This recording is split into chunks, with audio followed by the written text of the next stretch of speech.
Hello, my cutie pies. If you clicked on this video, there's a pretty high chance you're already thinking ahead, not just about the next banner, but about the next several patches. Who to pull, who to skip, and how to not completely destroy your stellar jade savings before the game even reaches its next major era. And honestly, that's smart, because the stretch from version 4.0 all the way to 4.5 is shaping up to be one of the most stacked banner periods Honkai Star Rail has ever had. Save up to 30% on current banners at LD Shop. Plus, with my coupon, you'll get an extra 5% discount, which is a huge 35% off in total. Like this one, you can get 6,480 Oniric Shards pack for just $68, which normally costs $100 in the game. And if this is your first purchase, you get double the amount of Oniric Shards. The process is super fast. Pick your product, choose your server, enter your UID, and that's it. Your purchase arrives in under 5 minutes, and LD Shop ensures secure payments every time. Plus, if you spend over $80, you'll get a free Express Pass. Interesting, right? So use my link in the description or pinned comment to get 35% off and save big on every top-up. Now, before we get into the details, I want to be totally transparent. This roadmap isn't completely guaranteed. No roadmap is. Everything here is based on a mix of reliable leak patterns, long-term banner logic, and how Hoyoverse usually spaces out major characters. Things can always change, but this gives you a realistic picture of what you're likely planning for over the next several months. Now starting with version 4.0, this is where the game fully steps into its next chapter. We're leaving Amphorius behind and landing on an entirely new planet,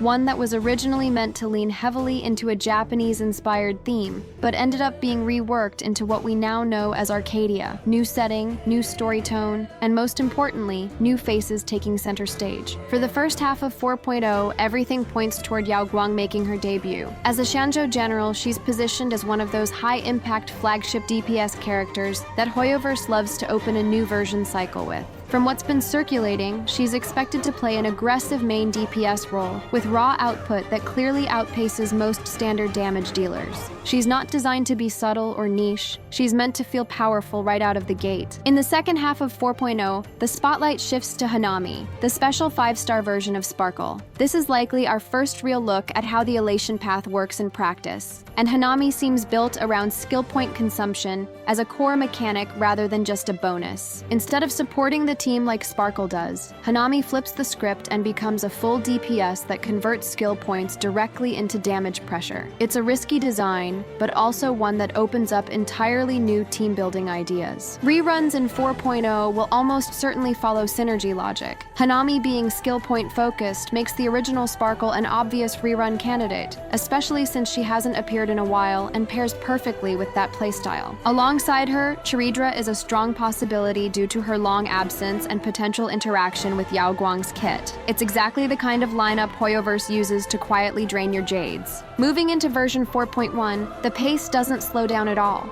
This patch is expected to introduce Pearl and La Mancha across the 2 phases. Pearl, as a member of the 10 Stonehearts and a high-ranking IPC figure, feels like one of those characters that blends lore importance with long-term meta relevance. Her kit details are still vague, but her placement alone suggests she won't be a filler unit. La Mancha, on the other hand, carries the weight of the Galaxy Rangers. Characters tied closely to the hunt path tend to attract players who want clean, decisive damage, and La Mancha fits that image perfectly. Whether he ends up being single-target focused or more flexible, his banner is almost guaranteed to pull attention. For reruns in 4.1, Rappa is extremely overdue and fits neatly into this time frame. Pair that with a version 2 character like Yunli, who hasn't been seen in a long while, and you get a patch that balances new hype with long-awaited returns. Before moving further, this is a good moment to mention something important for the community side of things. We are building an active Discord server where we talk about upcoming banners, leaks, saving strategies, and team building in real time. And once the server hits 100 members, we'll be hosting an Express Pass giveaway exclusively there. If you want a place to stay updated without relying on random info drops, the link's waiting for you. Now version 4.2 is where things start getting especially interesting. This patch is expected to bring in 2 special 5-star characters,